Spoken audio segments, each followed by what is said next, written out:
घरात भाजी नाही असं म्हणणाऱ्यांसाठी आज घेऊन आले एकदम झकास भरली शिमला मिरची। सगळ्यात आधी शेंगदाणे घ्या, त्यांना इतकं बारीक करा की शेजारच्या काकूंना वाटलं पाहिजे कुणाचं लग्नाचं वाटण चाललंय। आता त्यात बारीक कांदा, चटणी, मीठ, कांदा लसूण मसाला आणि तेल टाका। हे सगळं मिक्स करताना हाताने असं मिक्स करा जसं आयुष्यातल्या सगळ्या समस्या ह्याच वाटेत सोडताय। तर शिमला मिरची घ्या, वरचा टोपीसारखा भाग काढा, आतली बी अशी साफ करा जसं काही रिलेटिव्हला तुम्ही तुमच्या आयुष्यातून साफ करायचा विचार करताय। त्या मिरचीमध्ये आपलं झकास सारण भरायचं। का भरायचं की मिरची पण म्हणली पाहिजे, बस करा ताई माझ्यात पण भावना आहेत।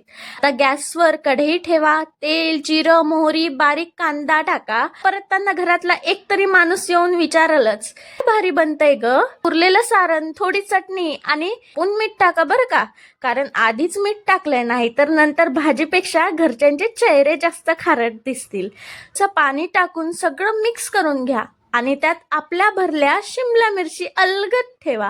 आता गॅस बारीक करा आणि भाजीला निवांत शिजू द्या। तयार आहे आपली एकदम टेस्टी, मसालेदार आणि घरच्यांना 2 जास्त पोळ्या खायला लावणारी शिमला मिर्च।